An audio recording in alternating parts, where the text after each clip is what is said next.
please come to the floor, lie down, and rest.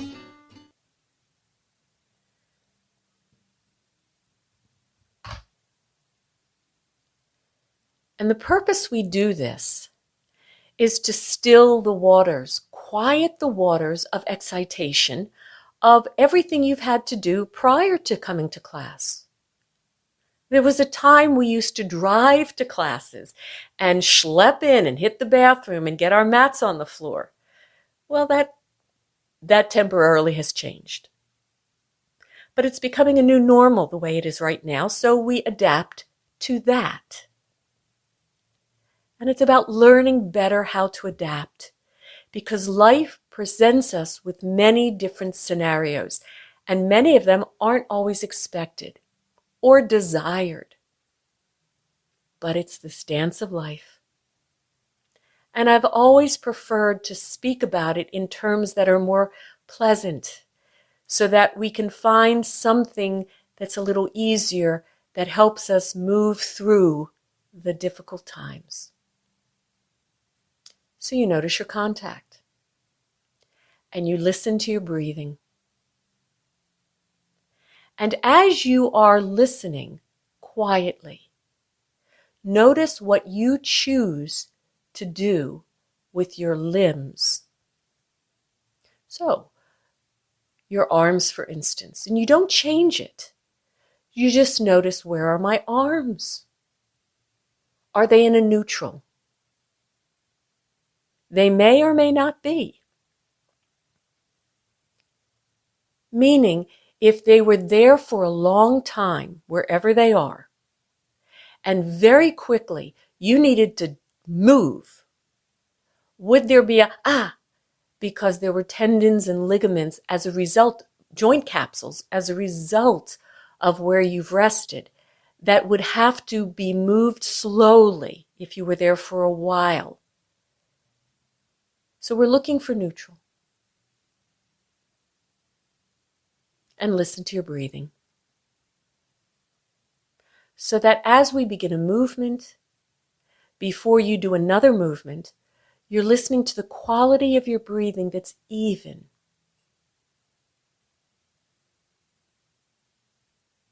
And listen to where you make contact. Are there places along your spine, or along a leg, or along an arm that feel longer or shorter in comparison to the other sides?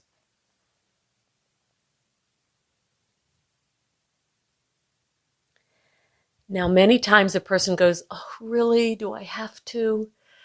But I am going to say, what if from lying and resting and noticing yourself at ease, pleasant, I asked you with mindfulness and an awareness to please come to stand.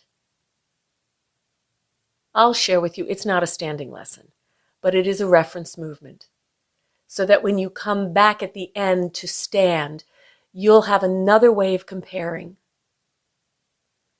So you come to stand.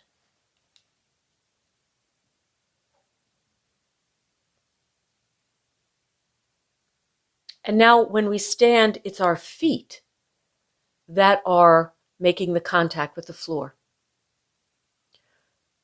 And if you can stand on a floor versus something cushiony and soft, notice if that gives you a little different feedback.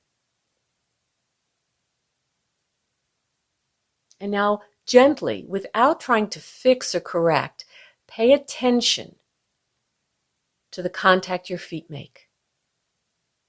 Make sure you've given yourself some space and that you're not cramped into an area. And begin to compare the contact. Are there areas on one foot compared to the other that you rest a little bit more or you move away from in return? When we stand, there's something called postural sway. And we do move. You're looking for the quality of that natural movement. The more you try to hold yourself still, you'll contract, you'll get more stiff, you'll get more vulnerable to fall. You just listen to your weight on your feet, the imprint of your feet, and then very slowly shift your weight as if you thought you were going to begin to shift your weight because you were going to begin to think about taking a step either forward or back. To which leg would you shift your weight to? In such a way that you felt you could de-weight the other foot, the other leg. Which part of that foot was the first part you noticed de-weighted? And then you bring your weight back into both feet and listen as you travel up from your feet, your heels, through your forelegs, your knees, your thighs, into your hips, your pelvic bowl, up through your spine, all the way up to the top of your head. If you were going to need to stand for a while, let's say it was a golf match or a tennis tournament, or you were at the 930 Jazz or Music Club in DC, which really isn't open right now, and there are no chairs. You all stand. How comfortable would you be? Or you had to stand in the market line for a while. Now leave that, walk over to your mat and lie back down on your back.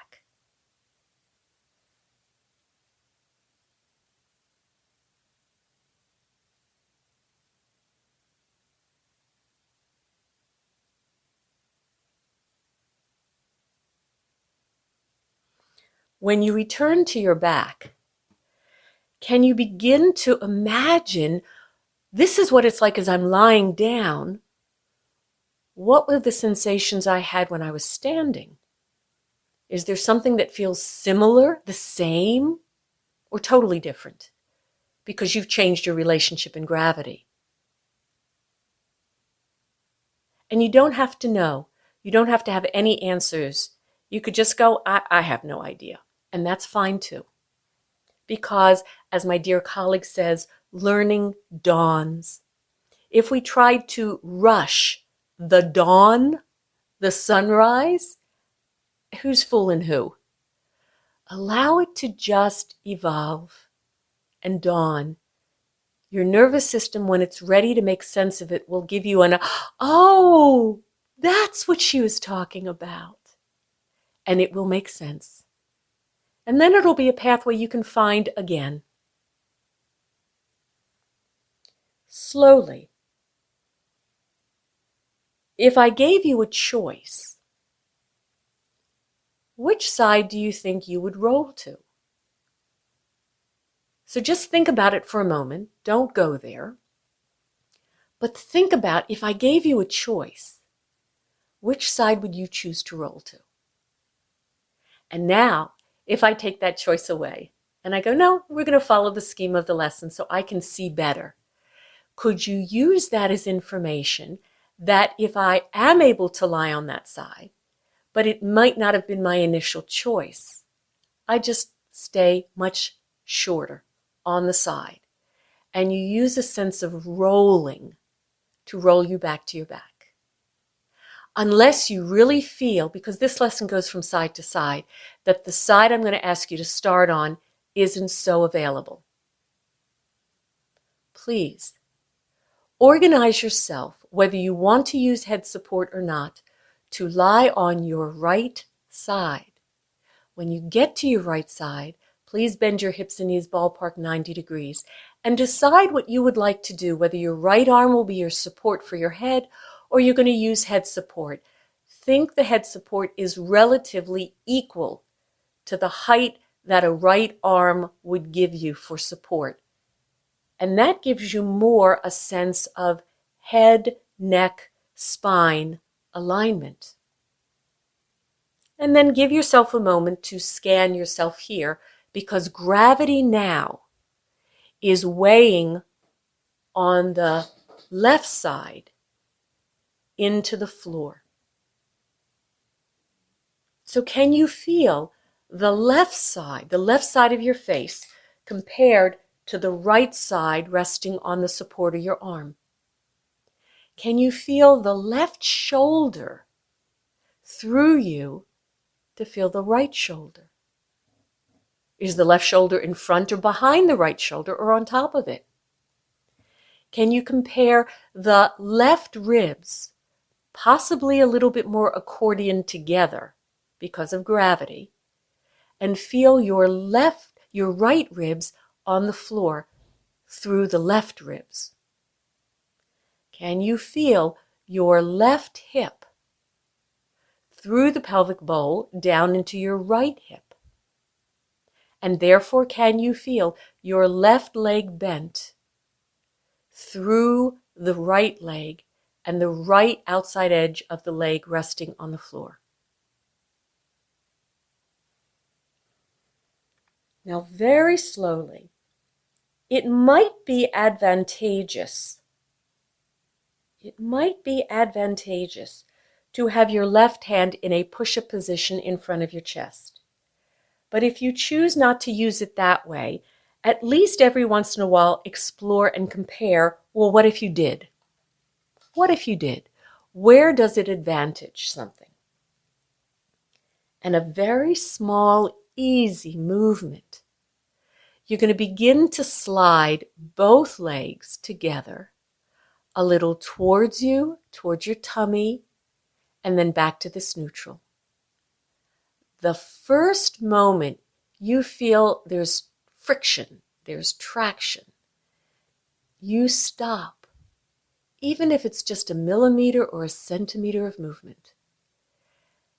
And you pause there a beat to feel, well, what happened to my tummy? What happened in my lower back? What happened to the shape of my spine, the back of it and the front of it? And how did I breathe? And then you do this movement again.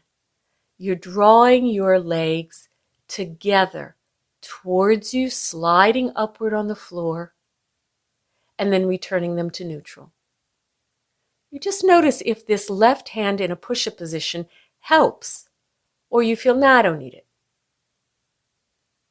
And now what happens to your head, your eyes, your chin?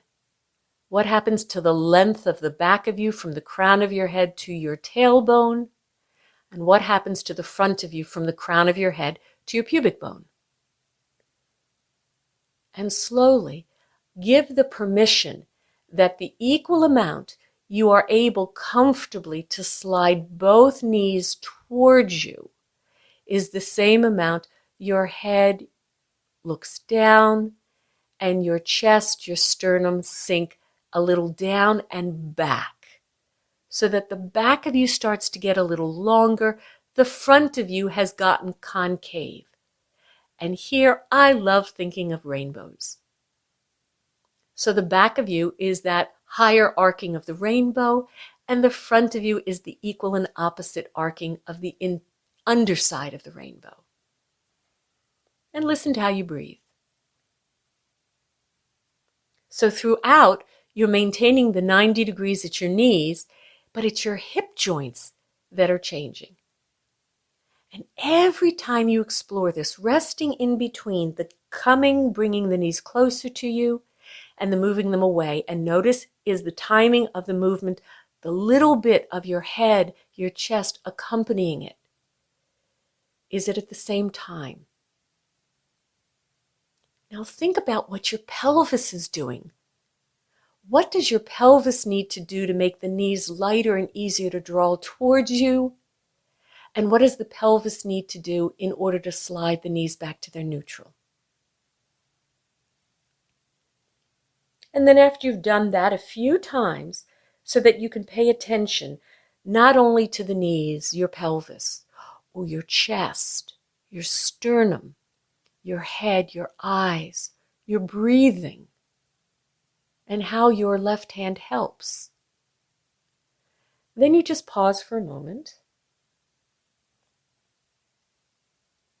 And now you slowly begin to reverse the movement, meaning you still keep your knees bent at 90 degrees, but now there's an opening of your hip joints that want to swing your knees, your forelegs and feet back behind you. And then when you do that, and then you stay there a moment, and you bring them back into the 90-degree neutral position, which portion of you now feels like it's getting longer? And what happens in your belly? And what happens in your chest? And what happens in your head? And the idea would be that the crown of your head and your tailbone want to come in one direction closer to each other. That your eyes, if they were open, are still looking towards the right, but maybe your gaze changes. You're never looking at the ceiling. You're only looking to the wall to the right of you, or maybe if you begin this, it's called an arching or an extension of your spine. You're still staying in the same plane of exploration. You'll notice as you sweep your legs behind you, easy, your hips open. Does your chin move away from your chest? Do your eyes start to gaze up toward your hairline? Does the tip of your nose travel up a little bit? Does your belly get fuller, more expansive? And what changed in which portions or side of you feels like it got longer, is now the top portion of that rainbow, and which became the underneath portion of the rainbow? And then come back to neutral. Listen to how you breathe as you do this. Is there a specific way you choose when an inhalation begins, when an exhalation begins? And now slowly, can you combine these two movements? One is a folding, drawing yourself together. And in order to do that, feel how do your legs create friction or traction on the mat? Or where is it you're pivoting around the center of you? You draw as your knees come closer to you. The knees still stay ballpark 90 degrees, but your hips fold more. What happens in your belly? Spontaneously. What happens in your chest, your sternum, your head? And then you go through the neutral and you sweep your legs back behind you. There you go. And you just feel the smoothness and easiness of the movement. The minute you feel there was a glitch, well, you do less. Now, which of these two directions, because both would work, if I said you relinquish the position and you roll to your back and rest, do you want to do it from the folding? Do you want to do it from the extending and arching? Because both will work. Slowly transition from this direction of folding yourself and opening yourself on your side to transition. Something needs to move towards the ceiling, come back onto your back and rest.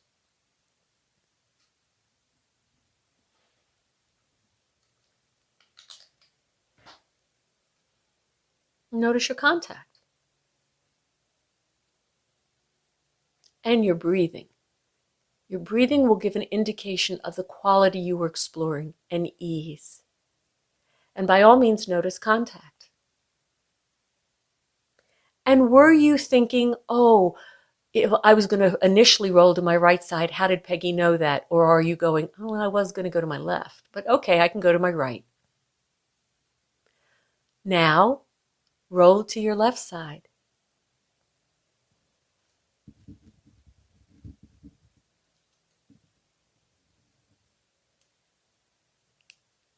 Now you know what we're going to do, but do it naively and innocently. Oh, did you also play with how you roll to get onto your left side? So I'm going to talk you through it. That's someone that's just joining, so they'll get back onto the right side eventually, but we're on our left side now. And slowly, think about how you're going to breathe. Are you going to inhale? Are you going to exhale? As you keep your knees ballpark 90 degrees, but you bend more in your hip joints that slide your knees closer to you. You pause there a moment. The first indication of effort, you don't keep struggling to bring your knees closer. You just stop, even if it's a millimeter. And then you slide your legs back to the neutral. And then begin to recognize, did your upper torso, the rest of you, understand you're asking a folding, a rounding? And which portion of your spine, front or back, feels like it gets longer? And which side of your spine, front or back, feels like it's folding in? It would be the underside of a rainbow. Neither is getting crimped or pinched. And you just maybe keep playing the simultaneity or the spontaneousness that the upper portion of you recognizes when the lower portion initiates this folding movement. How to begin at the same time. So it is more simultaneous versus sequential. And then you pause and you rest there, and then you return. If now the right hand in a push-up position feels like it's supportive and it helps me pivot myself around this structure that says here, then you do that. If you feel it makes no difference for you, I'm not going to challenge it, but I know it does.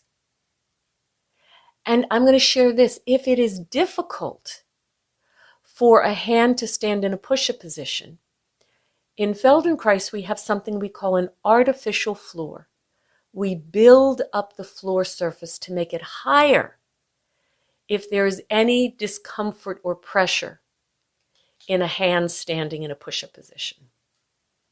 Just so we can discern, it works for me. It helps support me a little bit more. And I got news for you.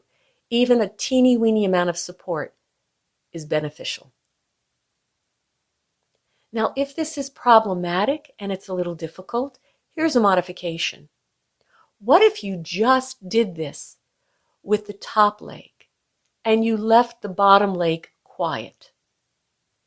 If it feels like there's too much effort, too much traction with the floor to slide both knees towards you as from top and bottom, you begin to fold and round yourself towards each other. And then you come back to the neutral. Explore the top leg. And that's an option. And you let the foot be quiet. It comes along. It's passive. And then you pause. And now do the reverse, which would be the opening of the hip joints. The knees still stay bent. And as your hips open, does your belly free? It gets expansive. How do you breathe? What happened to your sternum, your chest plate? What happened in your throat, in your head? Did your chin go towards your sternum or move away from it? Did your eyes cast upward in the direction of your hairline? Your gaze is still, if you have your eyes open, towards the left, the wall in front of you. And feel, where do you pivot? Can you feel the ground side? Can you feel the side of your left hip joint, the side of your ribs, the side of your left shoulder? And feel that from that placement, the rest can pivot. Opening where the front of you gets long. The back of you just became the reverse side of the rainbow. And then you come back to neutral. And then begin to alternate this. Now remember, if both legs moving at the same time is a little problematic, you use the top leg in the directions drawing towards you, back through the neutral, and moving back away from you. It's the hips that are working. The knees stay quiet. The ground side is there to support you. That's it. And you can discern right now. For some, if you're imagining, it could be so tiny that the movement of the legs away from you or toward you is so small, but you feel it through the center of you. You feel something through the center of you is actually beginning to awaken. That through the center, something is beginning to make sense. And then again, find one way or another to roll to your back and rest. But rolling. We're not asking for belly flops. Either direction will allow it. And then again, you listen. You listen to your contact, your breathing.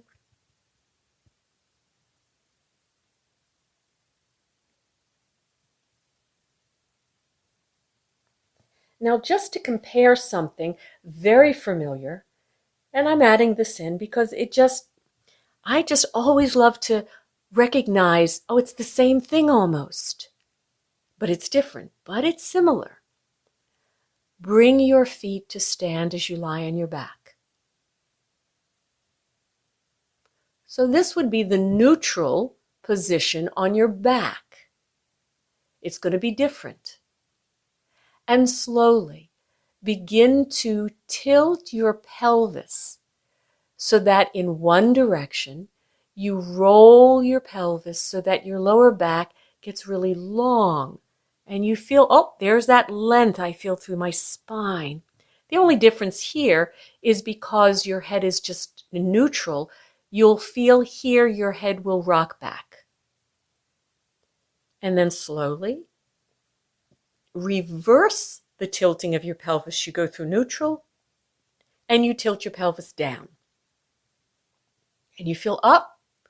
Now from my pubic bone all the way up to my, we'll say, the sternum. It feels longer. But because I haven't given you any indication of something to add in with your head, and our relationship with gravity is different, you'll notice probably my head rocked down. But now let's make it a little bit more congruent when you were on your sides. Bring your hands to rest behind your head. Interlace your hands. Bring your head resting in the palms of your hands. And every time you want to roll your pelvis up, draw your elbows, which are towards the ceiling, and lift your head the equal amount so that you're still bringing your head and your knees towards each other by tilting the pelvis. You don't have to lift the feet. Just by tilting the pelvis. That's it. What you feel, the length of the back of you became the upper portion of the rainbow. The front of you sunk into the floor, especially as you've lifted your head. And now if you wanted to reverse it and bring your pelvis tilting down, just to make it more congruent, you don't have to have your hands there. You could slide your hands away. Think that you want to look up and roll to the crown of your head, increasing the arcing of the back of you and the front of you. Now, not just to the pubic bone up, but even to your chin or your nose got long. That's it. It's a little different, but it's still asking this more global movement. And then please roll back onto your right side.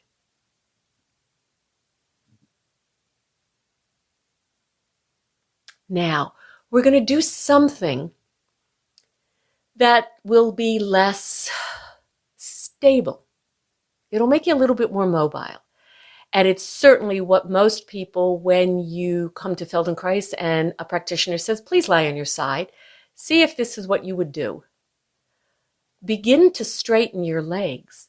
So open your hips and straighten your knees and be like a pencil as you lie on your right side. There you go.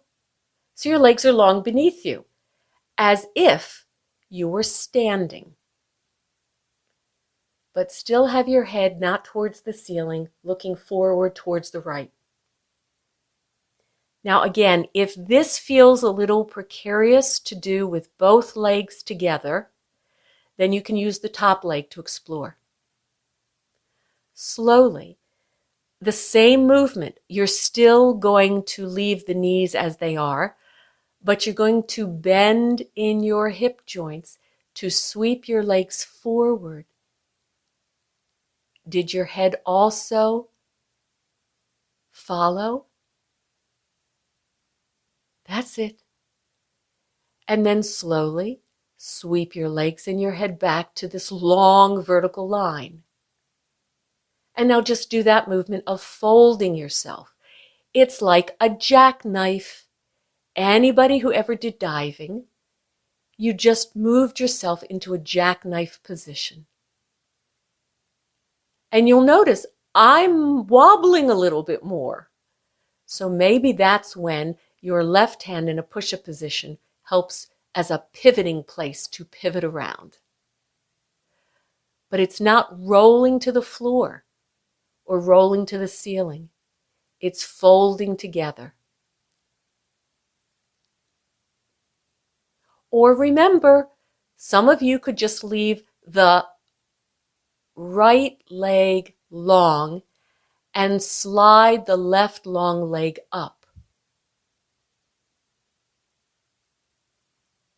And let your head, it's not bending the knee, unless you're bending the knee because keeping the leg long is not available. And then begin, when you come back to this neutral, could you sweep the legs back behind you? As if you were going without the arms doing a swan dive, and then come back.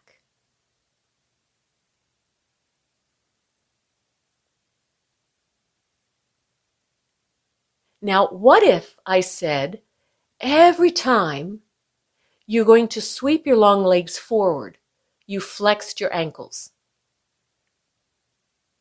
And every time you were going to sweep your legs, long legs back behind you, you extended your ankles as if to point your toes.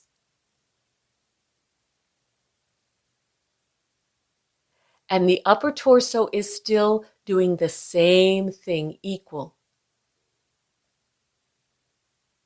That's it.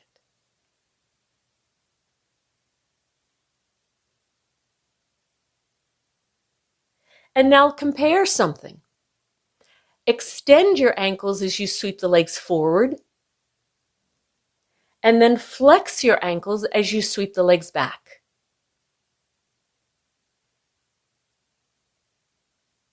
That's it. Beautiful.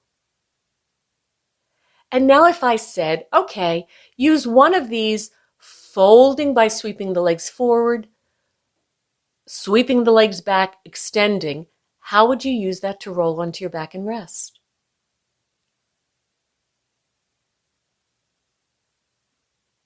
Just once you get to your back, unglue your legs because you're back in neutral. And notice your contact.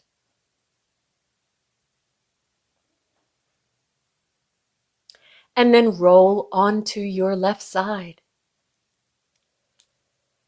So remember, if it's difficult to work with both legs together, then use the top leg. If it's difficult to have the bottom leg long because you feel, oh, I'm too wobbly, you can bend it. I mean, I'm giving you ways to think about modifying so you can adapt something to make something easier. But I can tell you, if you feel it's difficult and you want to keep sort of bending your knees, it's because your pelvis needs to do the work. So right now, lying long, with your legs long, put your right hand in a push-up position in front of your chest. You're a pencil. What if I just said, begin to move your pelvis as if you thought you were tilting your pelvis. In one direction, you're thinking of the 12 o'clock, and in the other direction, you're thinking of the 6 o'clock. But you're mobilizing through your pelvis. You stay on your side. Just feel one of those mobilizations of your pelvis where you're thinking of your tailbone curling in front of you. Do you feel that your abdominals want to start to contract? That would begin the process of the legs sweeping up towards you. And if you then felt, oh, but I'm really thinking that I'm taking my tailbone back behind me, does that begin the extension? And you begin to feel, it's as if my belly starts to get very expansive forward, that even that makes it feel like my legs are going back behind. Then begin to play with sweeping your long legs, or just the top leg, forward as everything above also folds, bringing the legs back, or the top leg back, and then sweeping the legs back. As the same time your chest goes forward, your head goes back. Maybe you open your mouth. Your eyes go up towards your hairline, not to the ceiling, up, overhead. And begin to think from your pelvis. You are mobilizing, and everything else starts to understand.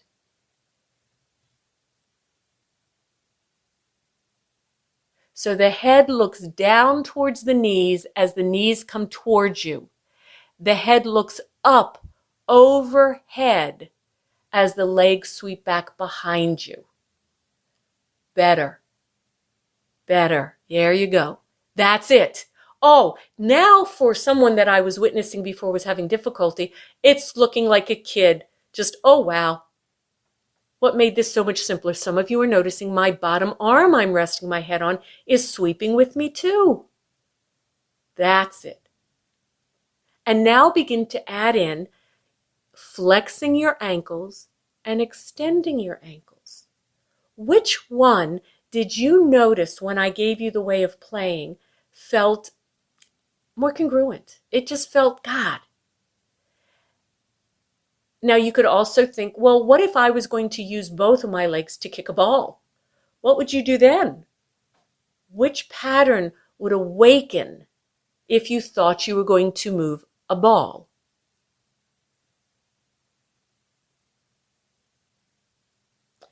Is someone having difficulty hearing me? Or is it not understanding the directions? Well, I'm just going to keep trying to clarify. If you cannot hear me, I need to have some indication you cannot hear me. If you can't understand me, that's another thing. So I'm not understanding the hand gestures. But it appears as people are understanding me.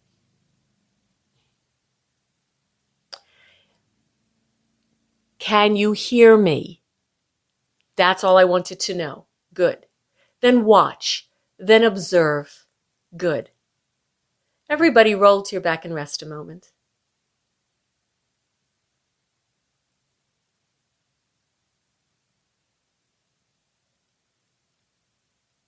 Yeah, just witness how people roll to their back. Slow, controlled, without holding. And I would garner to say that I could have said to many, stop, start, stop, reverse. Just notice your contact with the floor.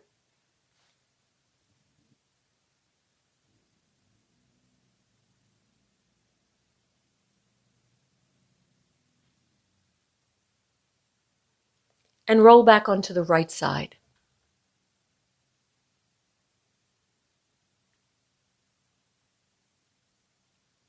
So I'm going to start this one with you bending your hips and knees ballpark 90 degrees.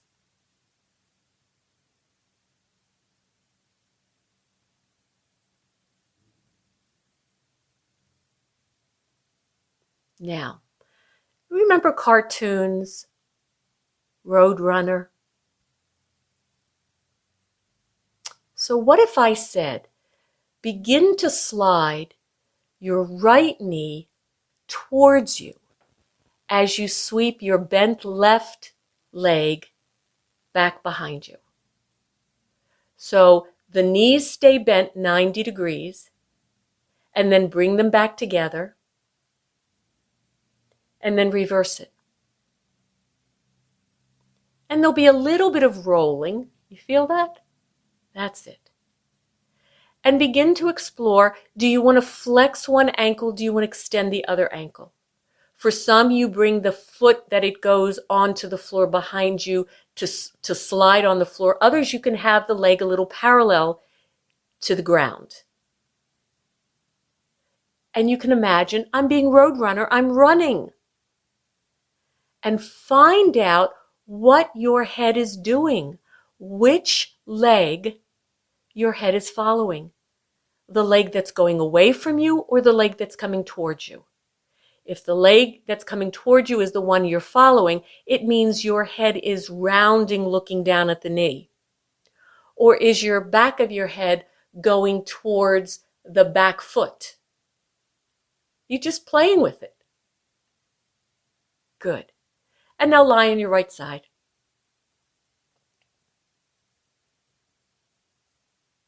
Okay.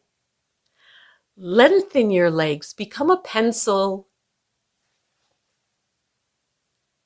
And now, one leg, the top leg, can stay parallel to the ground unless you feel, no, that's too much work and I want to drop it to the floor.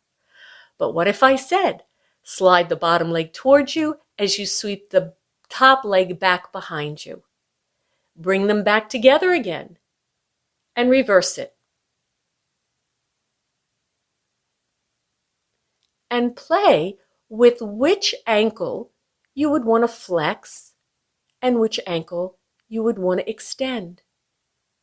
Remember I said, if you ever played kickball or you wanted to kick a ball, which ankle would extend and which ankle would flex? I'm asking you to think of functions. Good. And which direction is your head following? The leg that is sweeping up towards you or the leg that is sweeping back behind you? Once you know what you're doing, could you do the reverse? And then use this pattern to roll onto your back. How playful could you be? How childlike could you be? Maybe some of you splice the legs apart and then you just roll through your pelvis and your spine to come back on your back. You might think, if you've ever done, it's the skiing where you're not really skiing down the mountain, but it's more you are traversing. Yeah. You're not as, you are, what is it called? Because I'm not a skier, but it's when you are traversing the top of the mountain. Yeah. The legs are going to be relatively straight. What is it called? See, I'm having a senior moment. It's not slalom. Cross country. Thank you. Cross country skiing. Your legs are relatively straight. Your ankles are going to stay flexed because they're locked in those boots. But you are still alternating through your pelvis, through your spine. It's a gyration. And the legs are still going forward. One is forward, one is back. That's it. We sometimes do this ice skating, but the knees do bend a little bit. And now please roll onto your left side.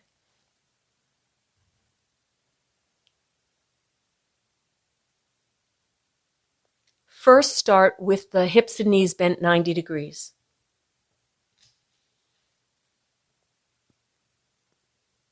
And begin the process. One knee slides towards you as the other knee sweeps back behind. So it's a movement in your pelvis. And if you want the legs to be a little elevated above the ground, or the bottom leg sweeps on the floor but the top leg stays parallel to the ground, or you allow the top leg to touch the floor. When it hits the front, it rides over the bottom leg, then it touches the floor and back. Just know there's a little rotation there. And just feel. What do your ankles do? Go slow and easy. Do something smaller if you feel, uh-oh, I just did something to myself. You have to slow it down. Begin to play with experiencing how you flex an ankle or you extend an ankle. Or just do it slow within your pelvis without really moving the legs. What does your torso, your spine do? You need to mobilize in your pelvis. That will allow the limbs, the legs, to do what they do. To allow your belly to help.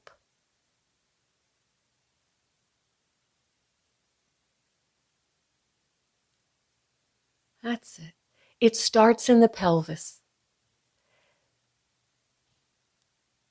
And then once you start to play, notice which knee is my head following.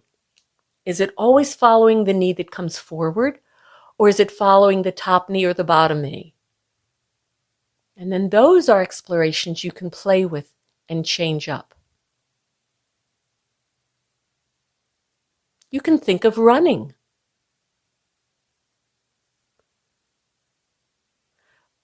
But one knee has to go forward and the other one back. Some of you need to slow down what you're doing to clarify what you're doing, because you're not riding a bike. This is not riding a bike. This is as if you were running. As if you were running or walking quickly when we needed to go quick to get the metro or rush for our airplane or our train.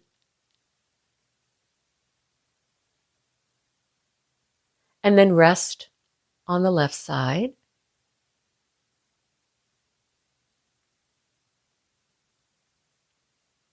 Lengthen your legs. Go long like a pencil. Now, first, just begin to think. I'm not even worrying about moving my legs. I'm going to move my pelvis and listen to the response in my belly. And if I think about mobilizing in my pelvis, rolling my pelvis a little forward, a little back, you're still resting on your left side.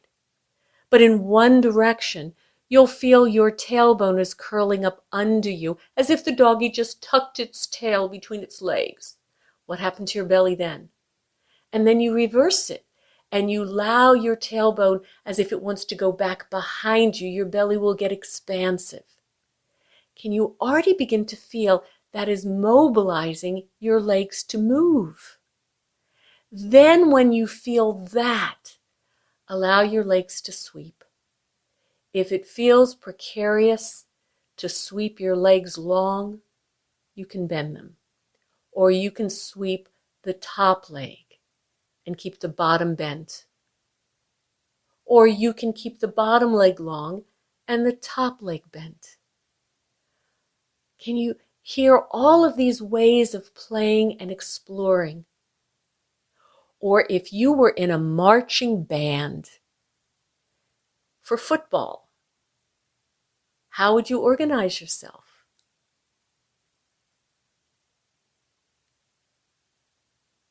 That's it. That's it. See, the movement can be really tiny. That's it. If you make it tinier to clarify, some of you are noticing, well, someone put a little support underneath the grand trochanter, and they feel that their legs are slightly skimming the ground. A beautiful exploration.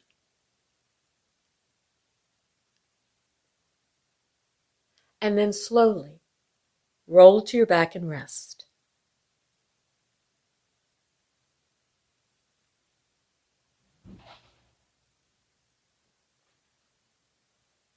Notice your contact with the floor. Notice your breathing.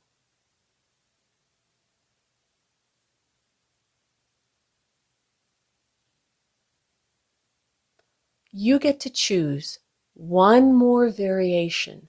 Roll to your preferred side.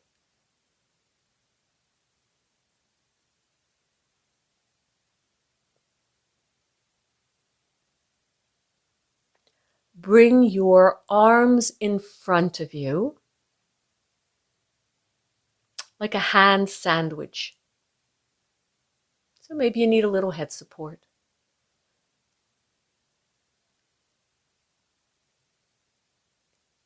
And now begin to slide your top arm as a long arm, as if it's spoking. It moves a little forward, and as a straight arm, it glides a little back. And then you start to change the trajectory of the top arm as a straight arm, moving forward and back, but it keeps changing the trajectory. So maybe it slides a little down, closer to your knees. Feel what that does in your head, in your belly.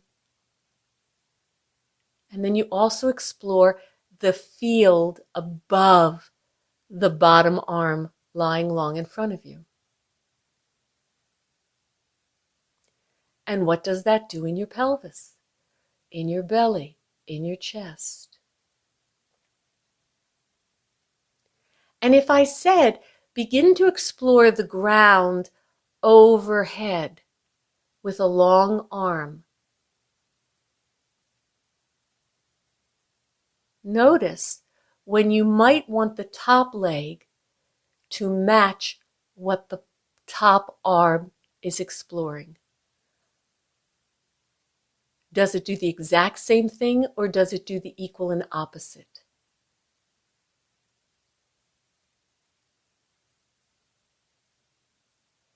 And how would you begin to explore this way? Maybe eventually you move from, instead of spoking your arm and spoking your leg, you start to sweep them as if they were sweeping around a circle.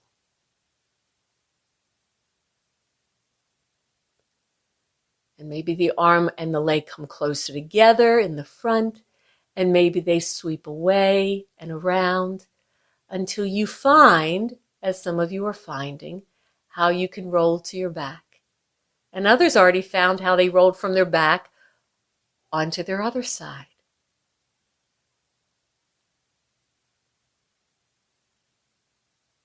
Through rolling. That's it.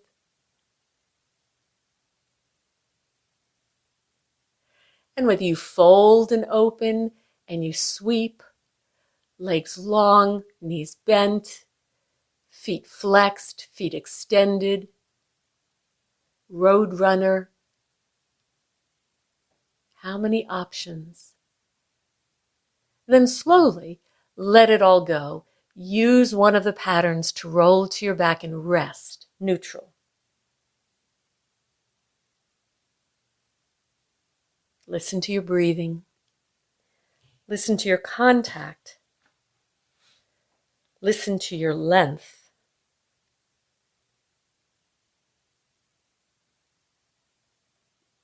And slowly sweep yourself up and return to standing.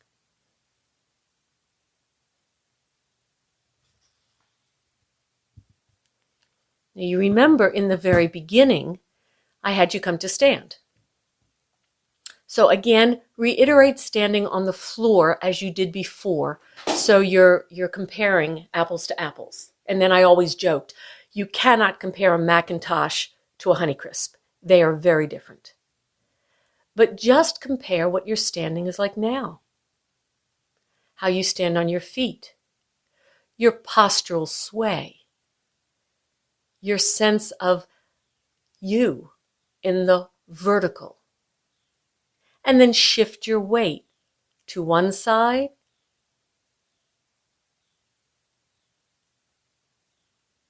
and then back to the other. And then have a walk. And feel what this lesson has offered you. Another variation on a theme referencing effortless and upright posture.